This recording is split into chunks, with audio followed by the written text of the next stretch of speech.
Welcome to the Millennial Dream Podcast. I'm your host, Michael Moore, and today I have Steve Grody, author, graffiti photographer, as well as a martial arts, dance, and breathing instructor.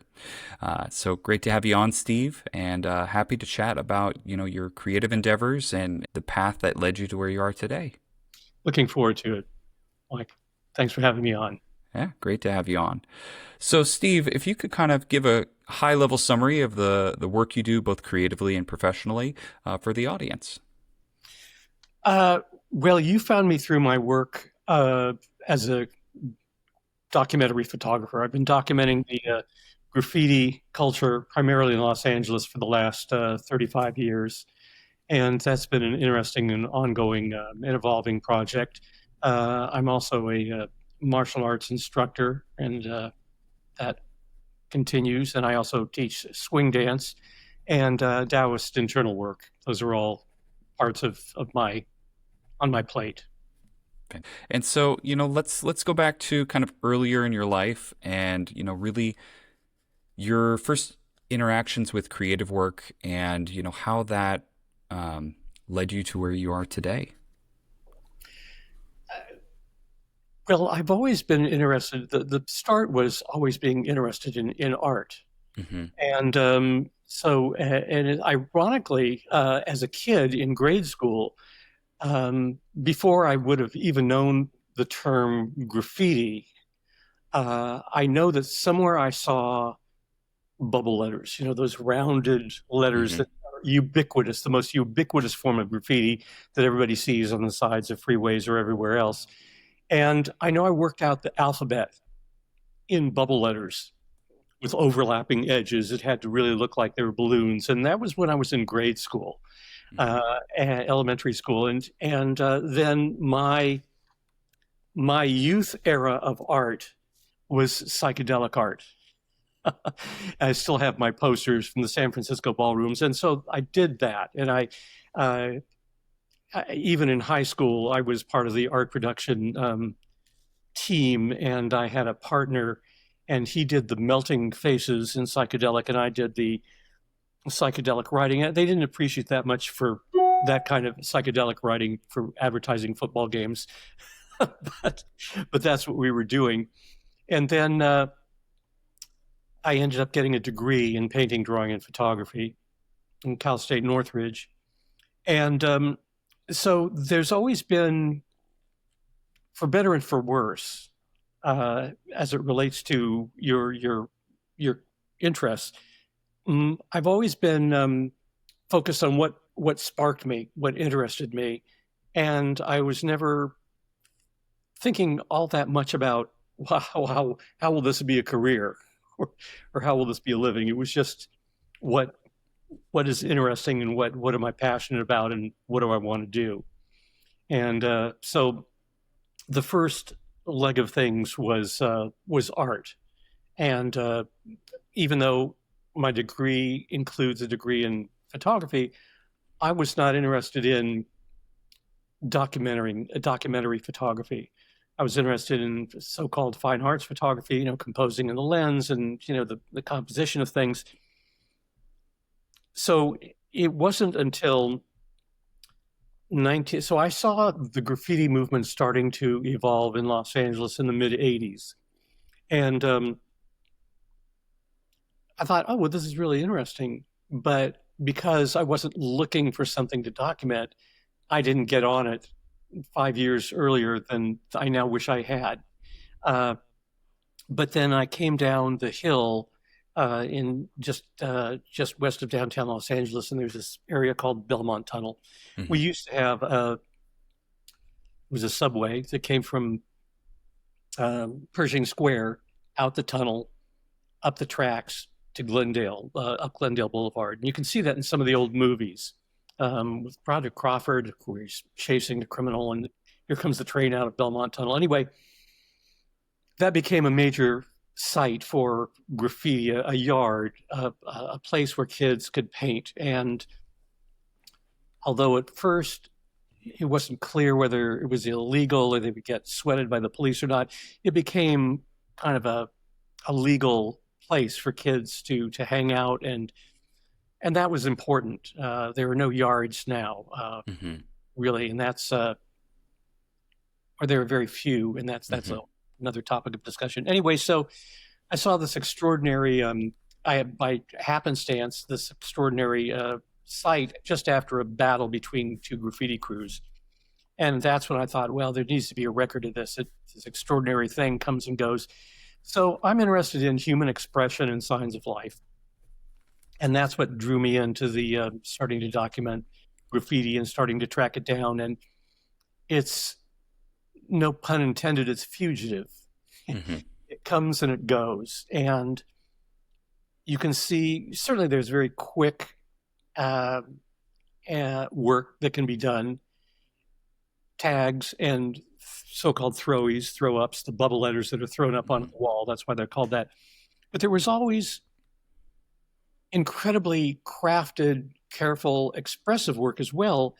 And I thought it was really interesting that these kids were doing this work at their highest level possible with as much care as possible, knowing it was going to be gone somewhere between a day and a month, generally. And I still find that a really interesting thing. The earliest generation, it was about the buzz they got and the connection with the community and the response from the graffiti community. And there was no way to buy it or sell it or commodify it, and that was a badge of honor. And so that was something that really drew me in, and the variety. And so that's something that I started and kept going with. But before I started that project, in 1973, that was when the Chinese martial arts were just coming out to the public. Mm-hmm. And I heard about this Taoist teacher that was turned out to be from mainland China, and he was temple trained in a mountain before the revolution, so he was old school. And I started to train with him. And so I trained with him intensively for primarily between 73 and 79 when he left for San Diego, but kept a relationship with him until he died 11 years ago. And that included the traditional martial arts, certain healing methods, and the Nuigong. In his dialect, Nuigong, internal power, internal work. Most people would know it if they're familiar with it at all as Qigong. And that's something that I carry on, that I have a daily practice to this day, and I teach in seminar format and private format from time to time. And but then I discovered as a kid, there was late night TV. There was no cable. There was no digital anything for the public at that point. And I know that I saw in late night TV, that's when they played the black and white films, the silver screen, screwball comedies and things. And I know that I saw either A Night at the Opera or A Day at the Races with the Marx Brothers. And they had those extraordinary dance scenes with Whitey's Lindy Hoppers. And I did not know at the time that the main choreographer for Whitey's Lindy Hoppers was Frankie Manning, who was one of the main creators of Lindy Hop as it became to be known. And the freedom and the joy of that movement never left me. And so in the late 80s, I started, if I was involved with some woman, I would say, hey, have you ever thought of doing that? I don't know, whatever it's called, jitterbug or that stuff. And finally in 93, I found somebody that knew where there was somebody teaching swing dance, the generic term for the various forms. And I started to train, and I just completely, again, drawn in, and was dancing between classes and clubs, ending up dancing like 30 hours a week, which was much more than I was working. And then I started teaching that. There's nothing that I don't like that I don't also like talking about or teaching. Which is a whole other skill. So I started doing that and continue doing that. The pandemic certainly put a kibosh on that. there is a swing dance scene, but it is not fully recovered. I don't know. There's so many things that were Hmm. squashed by the pandemic, and some of them have come back, and some are struggling still, and some things went away. And so those are some of the main areas. Music is a very important part of my daily life. So everything that I do has to do with ex- self-expression Hmm. and flow, whether it's visual, whether it's bodily, whether it's self-defense has to do with I mean, Bruce Lee felt that the system that I study, after my classical teacher, Sher K. Lu, with the Taoist work, I trained from 79 for 30, starting in 1979 for 13 years with Dan Inosanto, who was one of Bruce Lee's top students. And I trained with him and became his substitute instructor for a number of years at his academy. And so Bruce Lee said that, and I think it's true, that self-defense really is kind of meaningless outside of self-expression. Hmm. And that's a whole interesting discussion of what that means. I mean, if somebody is just doing a traditional style, they're still expressing themselves. They're expressing that they're a robot by not doing anything personal or evolving anything.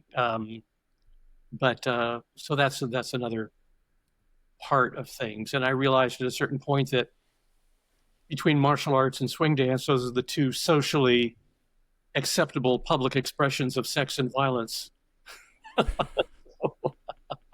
Yeah, and both are kinetic. They're body movement activities, and you know, it's And something. their relationship, you're in Yes. relationship with somebody, although in one it's contentious, in Hmm. the other one you're trying to bring them along with you. Yes, and in some sense, both are incredibly human. In terms of Absolutely. both dance and martial arts are looking at kind of something that we were all, I guess, made to do in some capacity. Even if we've not, even if culturally we've not interacted with those things. But it goes back, fighting and how to deal with conflict, Hmm. well as movement and music goes back to prehistory. Yeah. It's interesting in the book, for that matter, in the book, The Master and His Emissary on right and left brain relationship by Ian McGilchrist, a really fascinating book, which I highly recommend to anybody. He has a strong argument that singing predated language. Hmm. Um, he has a really strong argument for that, and I think that's a really interesting thing. And if there was music, there would have been.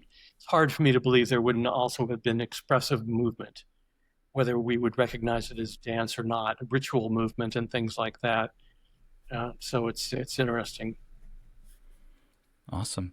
And so, in all those things, it sounds like in the 90s for you was a really important time for bringing together all of these different interests. You were getting started with your graffiti photography in 1990. You were getting into swing dancing, which around 1993 was well before kind of it escaped Or the the coastal cities and became a national phenomenon. And so how were you making it work at that time? In terms of day job and creative efforts and things like that. hang on, I got to go to the dictionary and look up day job. Or overnight. Or look up job. Yeah. Um, uh, I was um, I was teaching. I started at a certain point teaching the martial arts privately. Hmm. I've never tried to make a big splash. There's a very hard to do something um, like have a school Hmm. without losing the integrity of what it is you're doing. Um, and so I generally was teaching privately the martial arts, and then I ended up also teaching swing dance privately. Although, um, and so between those things, And there were other times when there were other gigs, like modeling for Art Center, Hmm. the drawing classes and painting classes. And I still have good friends from that time, actually. So there were little independent gigs in there. But if somebody's goal is to do their thing creatively, well, there's two things. One is that you either have to be very creative at the hustle, which is a Hmm. different skill set. I know a number of really good artists but they're not great at the skill at the hustle, Hmm. and that's frustrating or painful. And then there are people that there are people that are very successful that are doing really bad work, Hmm. whatever it is that they do, but they're good at the hustle. And there are Hmm. people that do really good work that are good at the hustle, and there are people that are really do really good work that are bad at the hustle. And there's do various things. One artist friend of mine is a professional. She works behind the scenes in the Brooklyn Library in terms of scanning and documenting things, and another person is a really good artist friend of mine that teaches at Cal State Long Beach. My wife is an artist, and she's a professor at Iowa State University. Um, so different people find a way to support that thing if they're not great at merchandising that thing. I have various with my instructional material. I have various video material either that I was originally on VHS and then it transferred to DVD, and now I have it streaming.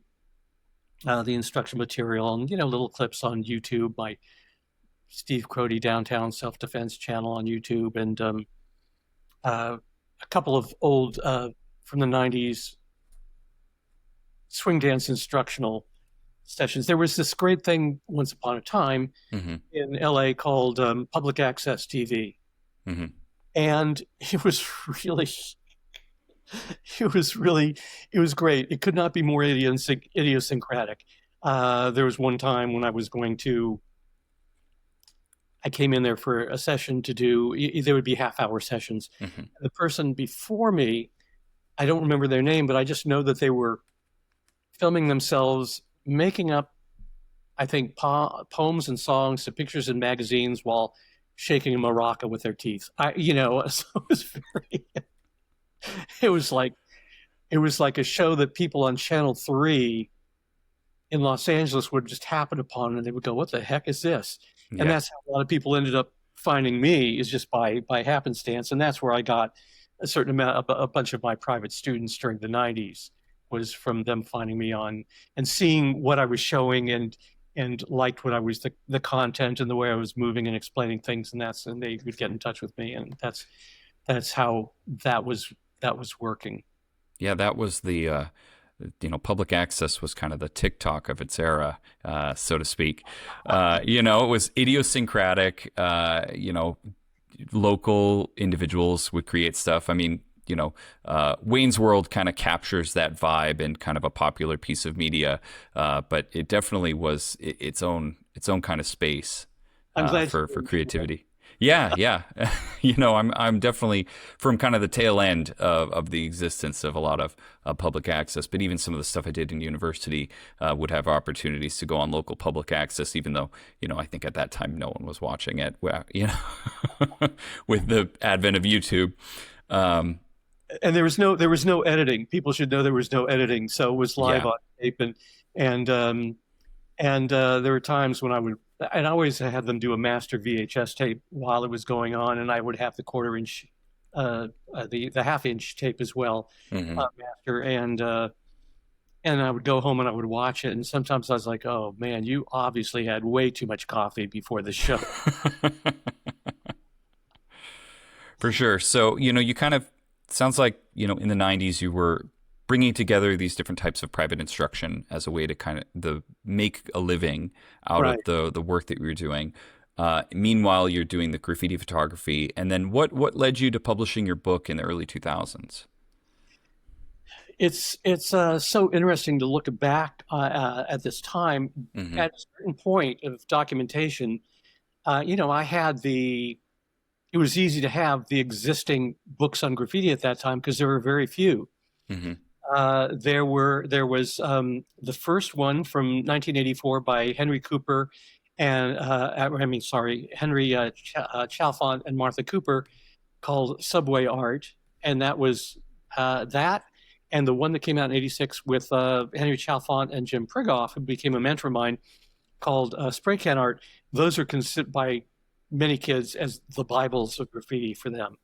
That they were like, wow. Mm-hmm.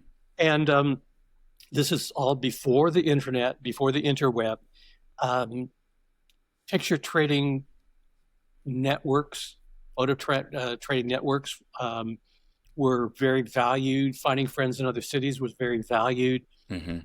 There's something wonderful and magical about the difficulty of the communication, because everything mattered then. The more things are available, the less they matter for most people. And so I realized, well, there's a lot that has not been written about graffiti technically.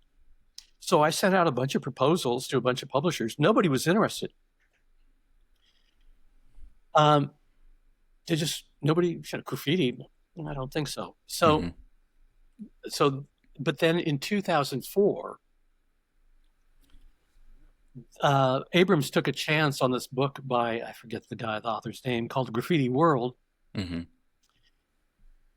And it sold wildly beyond their expectations. And that started a horse race.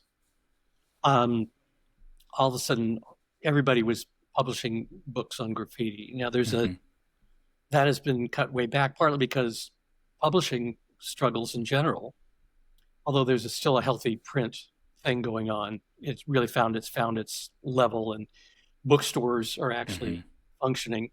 But there became a glut of books there are a lot of people not buying all the graffiti books because there's A, too many, and B, a lot of them are just really bad. Mm-hmm.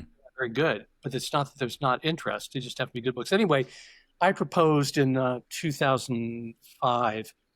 Actually, in 2005, Jim Prigoff, the author of Spray Can Art, co-author, called me and said, Steve, there's Graffiti World is sold wildly popular, and what you have documented is LA.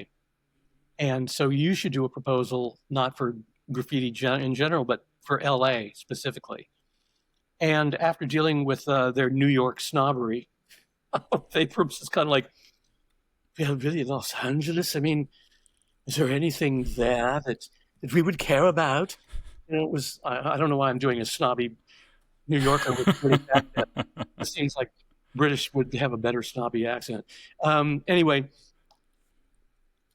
they decided, yeah, let's do this. And then it was a time rush and a hustle to get this together in 6 months. And then there was another 6 months of putting the book together and arm wrestling with this editor that was barely old enough to shave, I think, first time he would edit a book. Anyway, turned out really well, and has had a good life. It's currently out of stock when I go to their site, but that doesn't mean out of print. And I'm just, it's a weird time in publishing. I keep trying to call Abrams and have not been able to get anybody on the phone about whether there's going to be another print run or whether we do a digital version. So it's just a little bit spooky. If I'm going to New York to visit family at some point, I'll actually go by the place and see if there's a person there. Yeah. Anyway, so that's was a really interesting endeavor. And I was writing for three audiences. I was writing the book, Graffiti LA, Street Styles and Art. That's the name. You can actually page through it a bit on Amazon. I was writing for the graffiti, for people that were not just so pissed off about graffiti that they didn't want to know anything about it, that were actually curious, that were outsiders. I was writing for the graffiti community to represent LA worldwide. And then I was writing on behalf of Los Angeles graffiti writers to try and give them a history. And so that was kind of it's like a puzzle you could put together 1,000 ways. And it was interesting to, as I did interviews with people that I'd known and they knew who I was, but I finally had an excuse to actually interview them. And because I say, well, I'm doing this book. And so they would act, it was actually good. And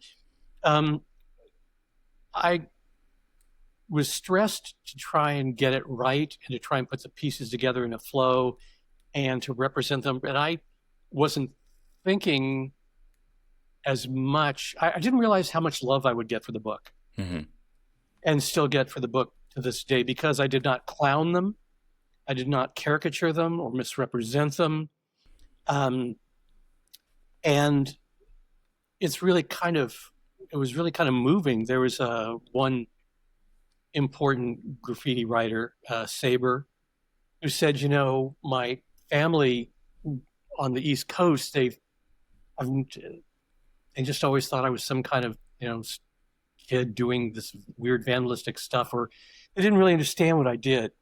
And then, unfortunately, his father was killed by a drunk driver and in an accident. And when he went out there to visit the family, and there was this, at one point, one of the people mentioned Steve Grody, because she just happened, a relative of his is a close friend of my sister's, just happened to be that way. This is kind of movie connection where you're going in a movie. Oh, come on, that doesn't happen. Oh, it was. And Saber goes, Steve Grody, Steve Grody? And she goes, yeah. And she had my book there. And he was able to show his family, this is me. This is me. And they all went, oh. Yeah, and that's something I really appreciate about your work is, the respect you show for the art form in terms of graffiti art and all its different forms, but also the way that you are an educator. Your writing really reminds me a lot. I went to art school for film, but it reminds me a lot of the standard types of art education breakdown of artistic mediums, and that's, I think, for folks who are less familiar with graffiti, or, even, now 20 years later after your book, there's still, those different cultural perspectives of graffiti versus other art forms, primarily because it's, done in a public manner and is done in, somewhat illicit manners, depending on where you are in the world. And yeah, your approach to it as almost, an art professor for the masses, I think is something that's a great perspective that you bring to the art form. I appreciate that. I don't deny the knuckleheaded aspect of it, or those actions that are knuckleheaded. But then I also am quick to say there's all this, there's some bad behavior in graffiti culture, unlike in politics, unlike in religion, Yeah, unlike in all human endeavor. Yeah, it's in your face and en masse. When people, the easiest stuff to see is not generally the best stuff. And so, unfortunately, it makes people inured to the good stuff.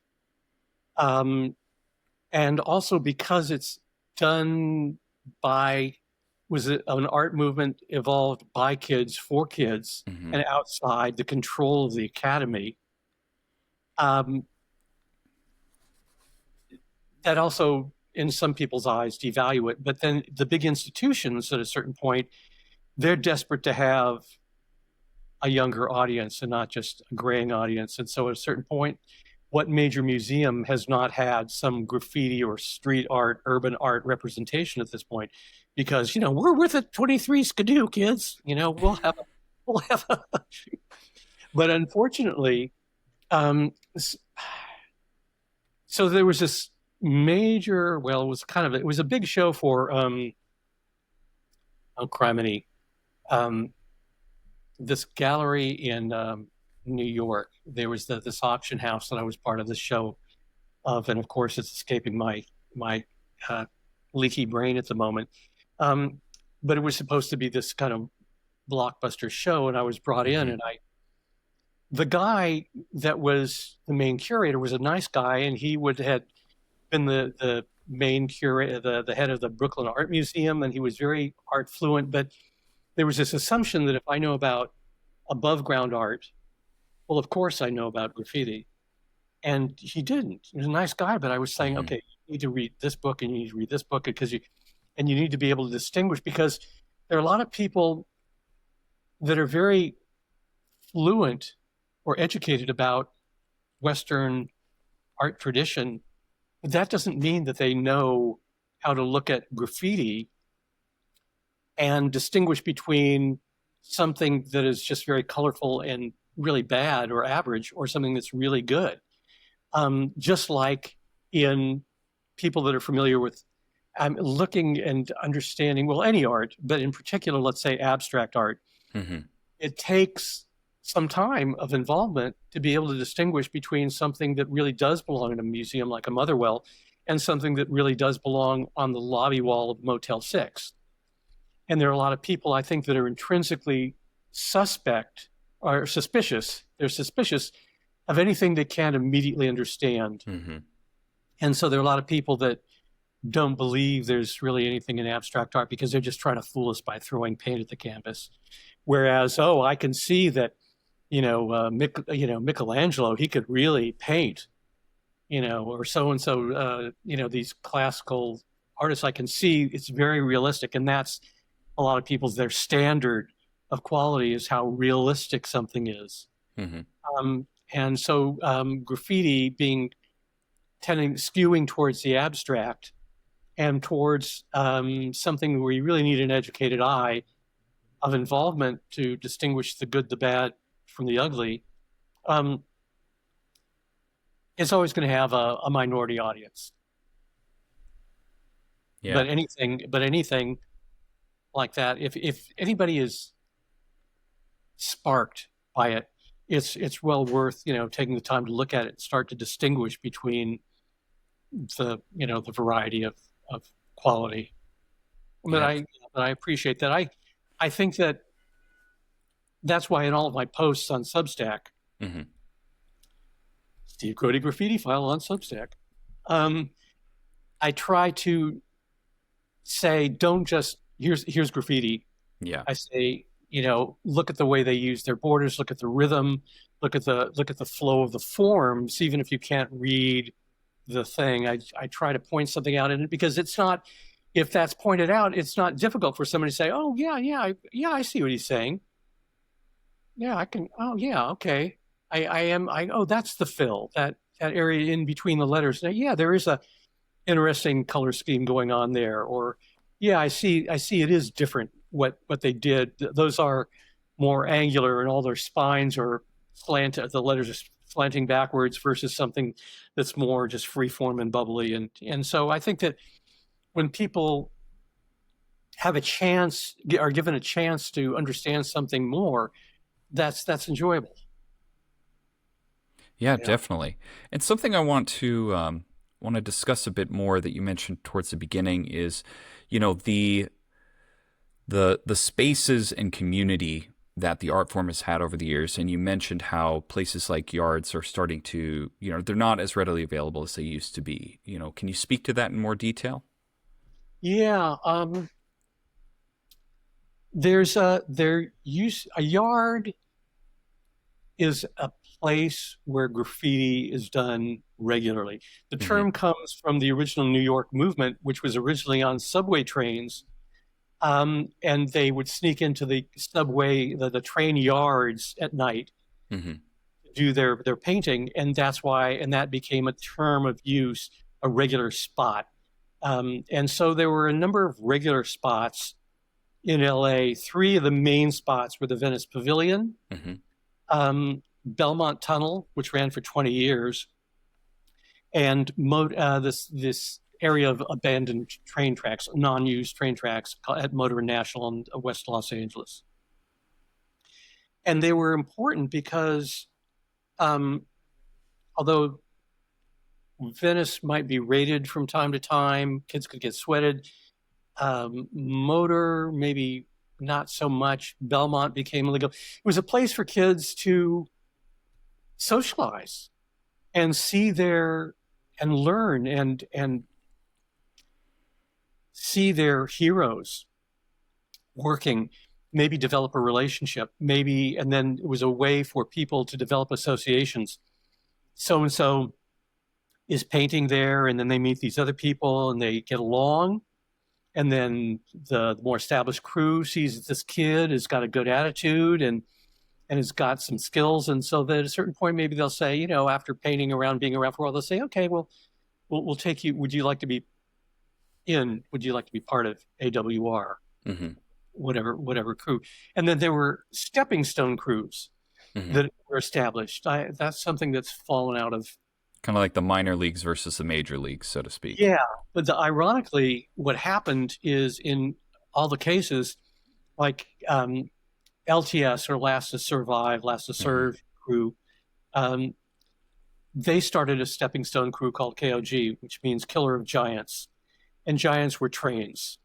Mm-hmm. And they were like, okay, let's see if if you can put your time in and show your dedication with KOG, you can be part of LTS. But KOG became strong enough in its own right that it's now LTS KOG. Mm-hmm. And uh, K2S, which was the first crew that people really tracked, was started in '84 in LA, called Labs, or Los Angeles Bomb Squad. Mm-hmm. And then that led to K2S, which stands in 1985, which stands to Kill to Succeed. And I need to Mm-hmm. immediately explain kill. I would also recommend explaining to the audience the meaning of bomb in the graffiti community as well. Yes, thank you. Thank you. Um, Bombing is any illegal graffiti activity. A bomb is generally the rounded bubble letters that you Mm-hmm. see ubiquitously by the side of the freeways. They're the easiest thing to do because they're to do something in a curvilinear way with a simple outline color and maybe a silver fill, the area inside the letters. Mm-hmm. It's the quickest, easiest thing to do outside of a tag. So, but bombing is any illegal graffiti. So you could do you could be bombing and do a full-on piece, which you see. The easiest place, say in LA, to see a good variety of that would be driving west from downtown on the 10 freeway. On the north wall, you'll see a lot of graffiti. And drive safe. Pay attention to traffic. But there's a lot of work on the north wall Mm-hmm. that is anywhere between a 5-minute thing to a several-hour thing that has been done.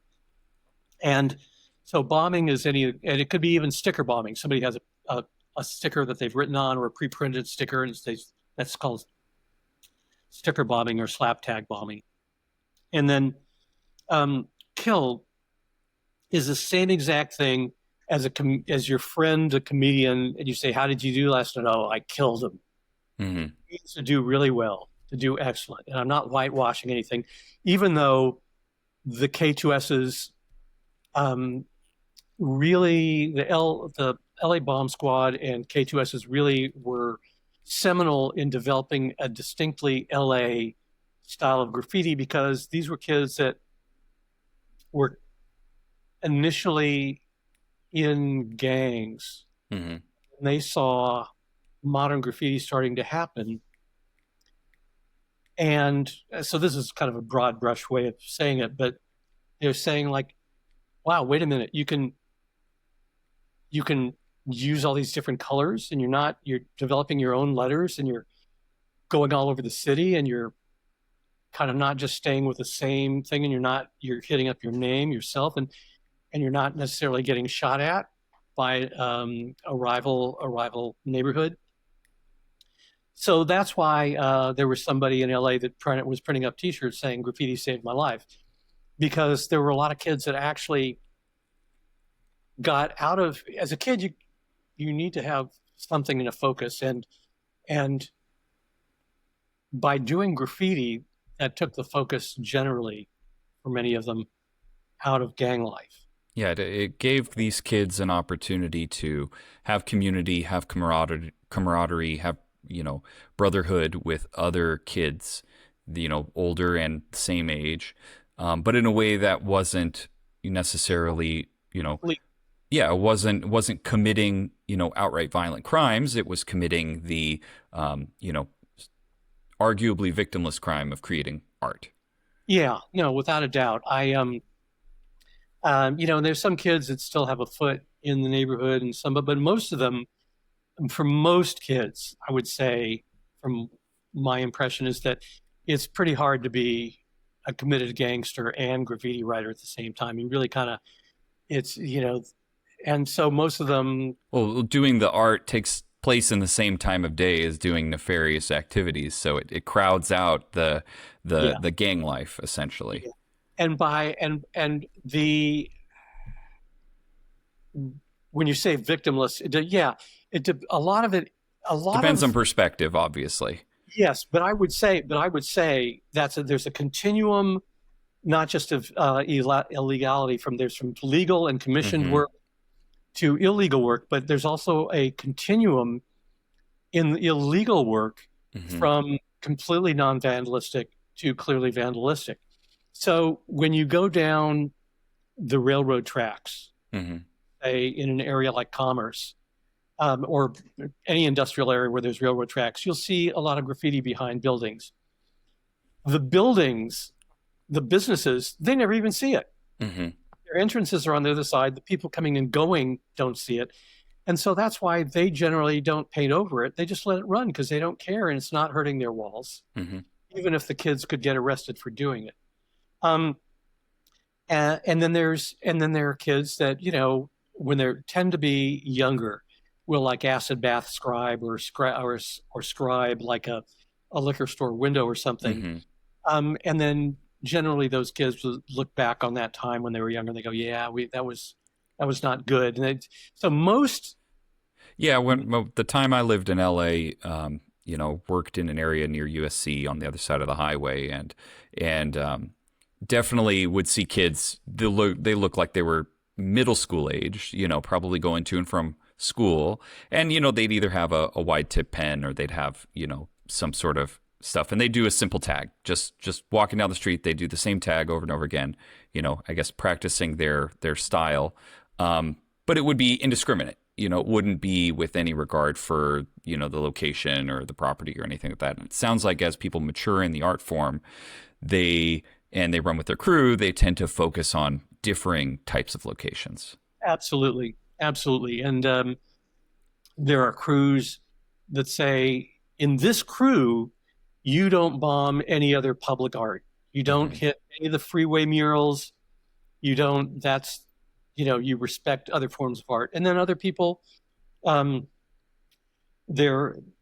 can see a lot of graffiti on freeway murals in LA, which is unfortunate. But the vast majority of modern graffiti writers don't approve of that, even though it's a very minority that does it. And so everybody thinks that all graffiti writers are knuckleheads, and that's just not the case. And by the way, in terms of victimless or non-victimless, there was some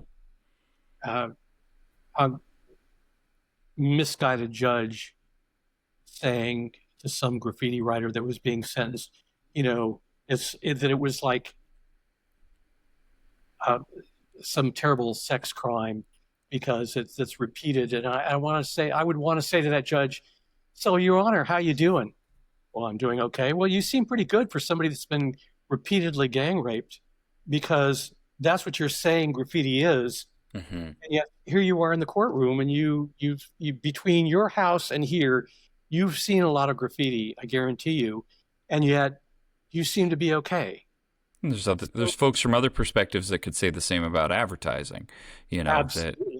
And there's even folks who go to modify billboards and do other things because of that objection to the idea of billboard advertising or taking up the space in places for selling things. And so, you can make that comparison as well. If you feel that graffiti is a form of violence through expression, well, then that's a whole First Amendment thing, and gets a lot deeper. It's interesting that a lot of the writers, again, when I say a writer, because graffiti writers don't call themselves taggers, even if they do tagging, the basis of the whole movement is writing your name. Mm-hmm. And so they call themselves writers. The majority of writers that hit billboards, um, first of all, a blank billboard is prize territory because you can't make an argument that that's vandalizing. Can't vandalize a blank billboard. You can only, and the ones that do, I recently did several posts on people going on billboards, and you get points for blending in, Mm-hmm. for like a color scheme that blends in with a billboard, or in one case, Agor in the first Spider-Man movie had his name as a web shooting out of Spidey's hand, and it's just brilliant. You know, it doesn't obscure any of the information of the billboard; it just makes it a lot more interesting. And when oh. What's the Japanese artist that had the show? Uh, anyway, I'm forgetting his name, but he does this very kind of classic Japanese toyish looking stuff, and he did a show at Mocha, and and Revoke and somebody else hit one of his billboards in colors that really blended in. He loved it so much he had the billboard shipped back to Japan. Oh, I'm keeping this. I have a genuine Revoke, and was it Agor? Anyway, she's like, oh man, I'm so honored. Mm-hmm. Yeah, and you also have, examples of other types of graffiti been, lifted from their original locations, such as, the Berlin Wall is probably the most famous. Sections of the wall were sold all over the world, and you can find them in different places, sometimes even I think there's restaurants that have the wall as their back wall in the restroom. Like it's just, and people bought the wall because of the art, not because of the wall, Right, right. Otherwise, it would be like, we have a piece of concrete Berlin Wall. Oh, okay, that's a nice. Yeah. Soviet concrete is not very impressive. There's plenty of that all over Eastern Europe, but the art is, what makes it interesting. Yeah, absolutely. I mean, I think that there are a lot of spaces that are made a lot more interesting with the graffiti on it than without. And as Saber has argued, there are city forces that just want to paint the world Palomino gray. Mm. Yeah, yeah, Palomino beige. yeah. It's just anything to not no exhibition Mm-hmm. of rebellion, of having a voice. It is interesting that there's so much of the best graffiti. There is really good graffiti that is in the public view, Mm-hmm. but that's something that you're rewarded for if you're somebody that's willing to go to a dodgy place down the railroad tracks to see the work. Mm-hmm. Great work down the railroad tracks or down the alleyway. I've got to get down into the Arroyo because I know there's work done regularly in the Los Angeles Arroyo, that these big walls, and it's very chill down there. There's little ducks rolling by in the little stream there, and yeah, I'm making a note at the Arroyo. Got to get down there because I know that since I've come back from Iowa, there's been some good crew work down there by the UTI crew, under the influence of art. When they were first starting in 1986, UTI crew Mm-hmm. was just under the influence, and now that they're adults, they're saying, "We mean under the influence of art." Yeah, yeah. Or they have it doesn't mean just one thing, but it's Mm-hmm. ignite to ignite, using the imagination, under the influence to unity through infamy, to use the imagination. There's all sorts of translations. It reminds me of when actors, they'll go through a phase in their career, especially the action film stars, where they'll have a period of films when their kids are kind of like 5 to 10, where they do a bunch of family friendly movies, and then their kids get old enough and they go back to doing the action movies again. Right, right.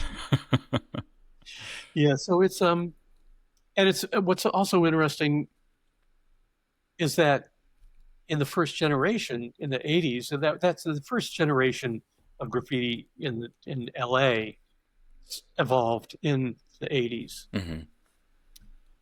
People, again, no interweb. And so people didn't. It took a while for people in LA to realize there was this thing going that started in New York. It took um, the TV movie Dreams Don't Die with Dondi in it, Hmm. the Buffalo Gals MTV video by Malcolm McLaren, where some people were bombing in the background. These things, or a little bit of a word of mouth, or somebody knew somebody in New York. It took a while for people to catch on that this was going on. But then hip hop as a movement, there was this really important place out here in LA called Radiotron that Carmelo, um,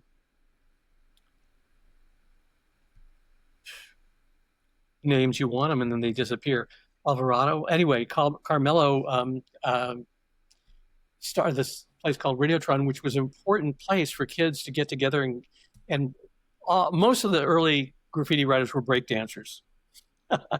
They all did breakdancing, but they also were doing graffiti. And then at a certain point, it gets harder to do breakdancing, but you can still do graffiti, Hmm. and that's what they kept up with. And so it was the small, intimate community. Yards are not so much anymore. They get closed down. No more Venice Pavilion. No more Belmont Tunnel. Big Hmm. built on them. No more. No more Motor National. So there are little places that pop up. Hmm. Um, there are still places in El Sereno and down various railroad tracks, but they're generally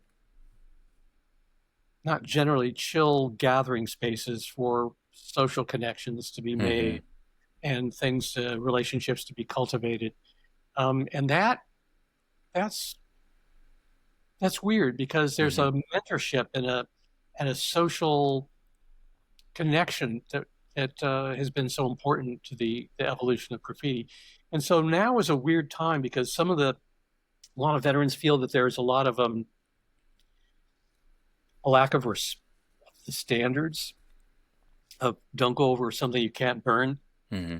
Although there've always been knuckleheads, um, but there's less standards of respect. Hmm. There's more in some. One time when I was in the arts district downtown, I was looking at a bunch of bombing, and one of the graffiti writers I was just said, "Oh yeah, that kid's on meth. I know that kid. That kid's a Hmm. meth head, and so he doesn't have standards. He's just all over the place." Hmm. So there's a certain amount of that. So there's things going like this all at the same time. There's still really strong, really good, high level graffiti going on with really strong crews, and then there's a lot of subpar stuff as well as I was talking to some veteran graffiti writers. And we felt that it was, yeah, it's like classic rock. It's like there's a lot of kids that are doing their can control is good, their craft is good, nothing wrong with their craft, but there's nothing personal, there's nothing new. They're just Hmm. doing the same, the same solo that White Lion was doing back in the mid '80s, and they're saying, what? There are a number of graffiti writers that are saying, "Come on, push the envelope, kids. Let's see some Hmm. self-expression here. Don't just show us that you can do something acceptable. Can you do something that's really personal?" So it's an interesting time. Really strong pros and cons in graffiti world. Hmm. And so, as we've seen a lot of what were previously alternative artistic mediums, alternative sports, even, you look at Skateboarding. you look at skateboarding, you look at breaking, and they've become more formalized. Breaking was in the Olympics, skateboarding was in the Olympics, and you're starting to see kind of more formalized places for those activities.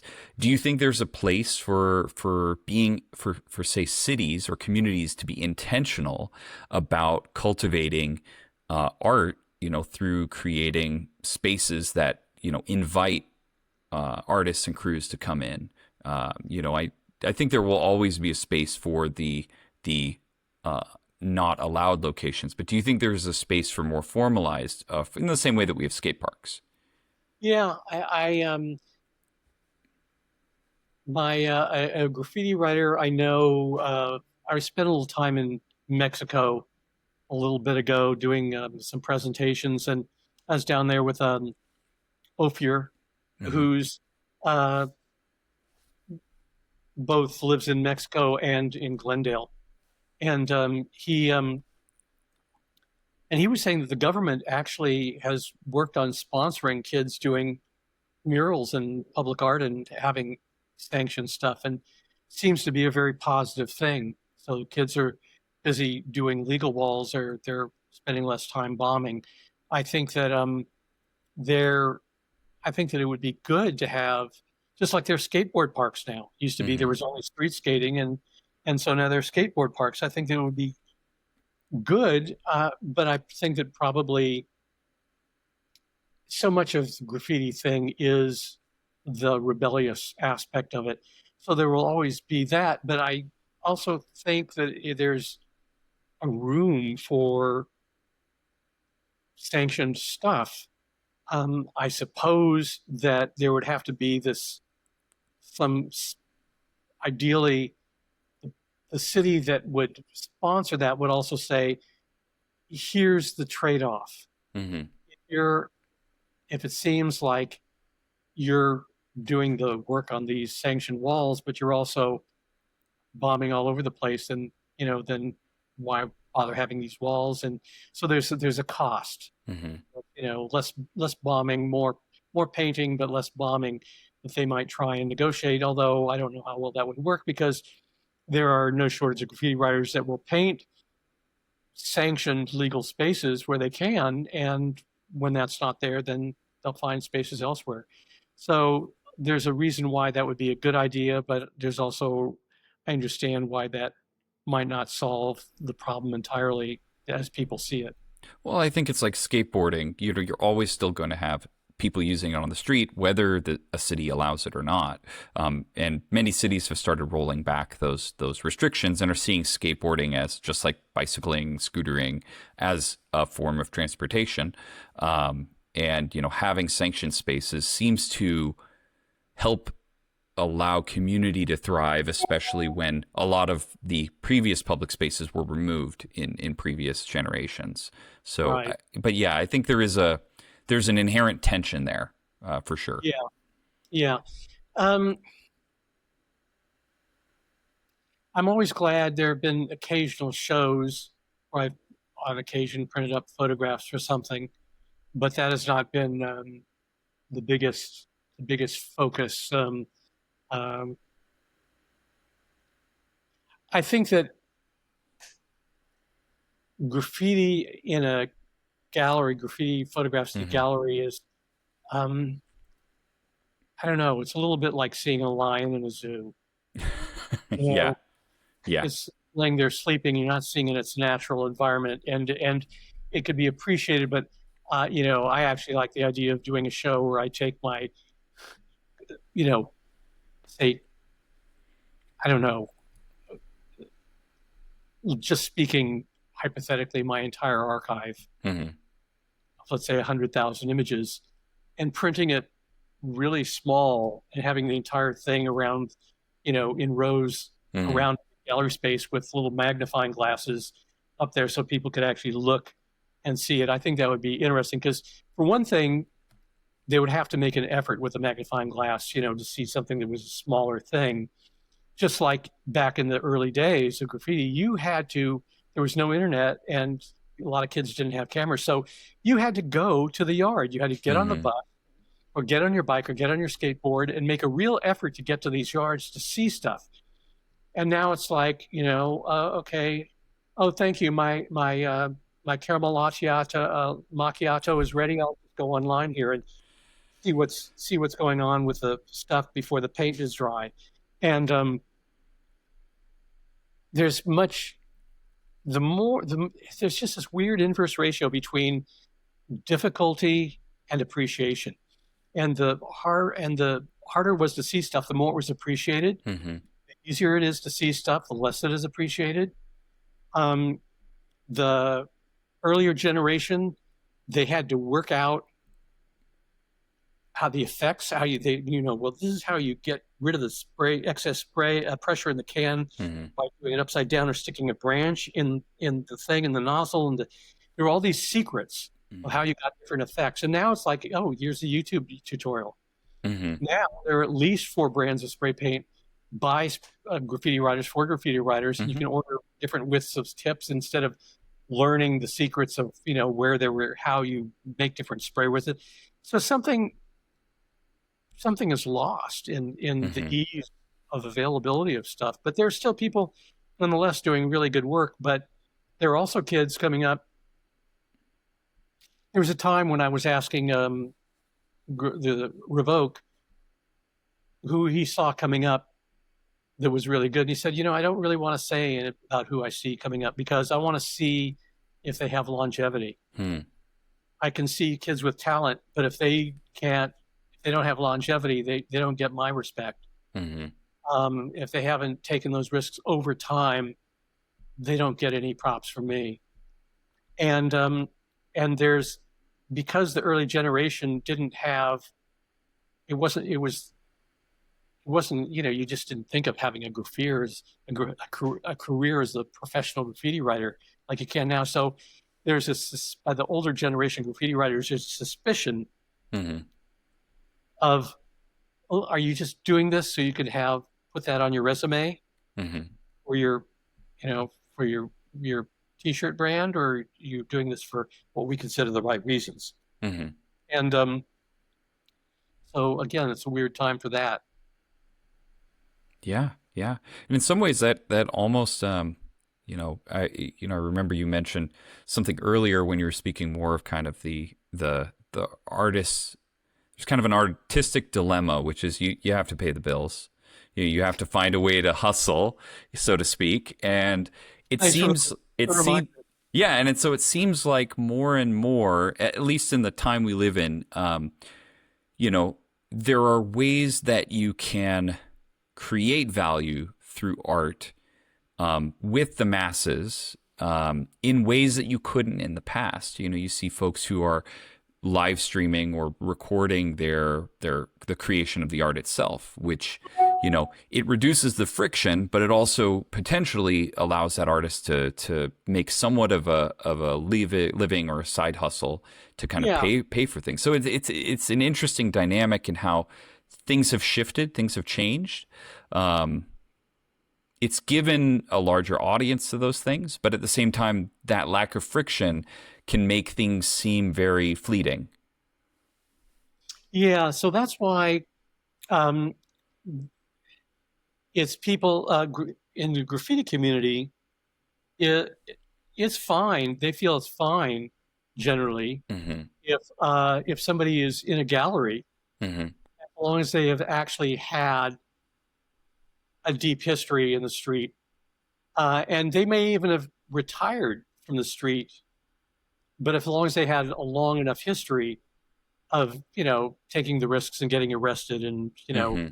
running, doing the unplanned jog from law enforcement, then that's okay. Although I'd say I'm having a hard time thinking of anybody that I know of that has done gallery work and even um, one person, shows in major art museums Mm-hmm. like at MoCA, or the Revoke had a show at the Detroit, a one-man show at uh, the Detroit Museum of Art, Contemporary Art, if I'm not saying that wrong. Um, but they're still out there. They're still Mm-hmm. out there taking the risk because that activity is, well, why can't these kids just do something well, first of all, who can afford a space Yeah. that big to do the work at size? Secondly, it's a different activity. There's not the risk, there's not the buzz, there's not the adrenaline junkie buzz that you get from taking a risk. And there's a thing, one of the early graffiti writers went by the name of Yem Krenz, and he started in LA. He's the one that started what he called corporates, which were billboard stuff. Mm-hmm. And so he deserves props for that. And he felt that it was important to blend in with the billboard stuff. And So he was on, Angeline billboards and things like that back in the day. And his description of painting a billboard was like, your senses are absolutely lit up Mm-hmm. because you're listening for every sound to know if it's a danger, whether you got to run or you got to do. You're listening to everything. You hear your spray can. You're completely lit up because you have to really pay attention in a very deep way, and yet you're doing something expressive at the best you can while taking certain kind of risk. I mean, so putting on an Oculus and doing base jumping is not going to give you the same buzz Yeah. as actually doing base jumping, which is not something I even want to look at. Well, it's also that age, when you're in your late teens, early 20s, you're exploring risk and the thrill of risk. Because when you're young, risk is kind of scary. When you're older, risk is kind of scary. But when you're in those years, risk is interesting. And our bodies are kind of wired for it, especially for guys. Like you hit those years and you're seeking it out, and that also leads to high rates of injury, high rates of death for young men. So what are the ways as a society can we tap into that thrill seeking in kind of productive ways? And I would say making art, even in tunnels and other places, while there are some physical risks because you're accessing these locations that might have train traffic or might have other things or might be at a height. But, I don't know, compared to a lot of other things that young guys get into, that's pretty, there's I would say, what is a society, if these young kids are going to be doing dangerous things that are outside of kind of the norms of society, what do you want them to be doing, No, it's it's interesting what we now know about football. Mm-hmm. you Yeah. know, and Yeah. chronic brain trauma, and even supposedly soccer. You don't, young girls, just kind of bouncing the soccer ball off their head, supposedly showing some injury from that. Mm-hmm. You know, I- so yeah, it's tricky because, and I'm a martial artist. I'm a martial arts instructor, Mm-hmm. and I see some of the full contact stuff that goes on, and I'm just thinking, well, you've got to have some brain injury from that, Mm-hmm. and I see people sustaining certain injuries, and I'm thinking, I imagine at this point you're thinking, what was I thinking? How was I thinking that this was a good idea with my shin shattered? And you know, on the other hand, it's weird because somebody could say, well, then we need to regulate all this and we need to stop this. And I'm saying, okay, well, then I guess we need to also stop professional chess playing because the stress, you know, well, life is stressful. Yeah. Yeah. And I think we have to be able to have a certain amount of, I mean, surfing, people die surfing and people die Mm-hmm. just driving their car. So it's like, risks versus benefits and on a Yeah. societal level and stuff. Yeah, but And also so the balance of risk to the individual versus risk to others. Someone yeah, speeding on a highway is a very different, there's a very different cost benefit than someone sneaking into a train tunnel. The person sneaking into the train tunnel puts themselves at risk, but the person speeding on the highway is putting everyone around them at risk. So yeah, there from a societal level, there's a different way to perceive risk, especially if you view risk taking as a natural human activity, that there's going to be a percentage of the population that's going to want to engage in risk taking. And so how do we accept that and how do we work with that in, at a societal level? there's a continuum of everybody does something that makes them feel alive, Mm-hmm. whether it's joining a political action group, joining a church group. Um, Everybody does something that makes themselves feel alive, and on that, and under that rubric is the amount of risk you take. Mm-hmm. There's a continuum of very light risk to surfing a small wave to a giant wave. and skateboarding in the street, to what degree of risk. And like you said, ideally, the risk is to oneself and doesn't pull other people into it.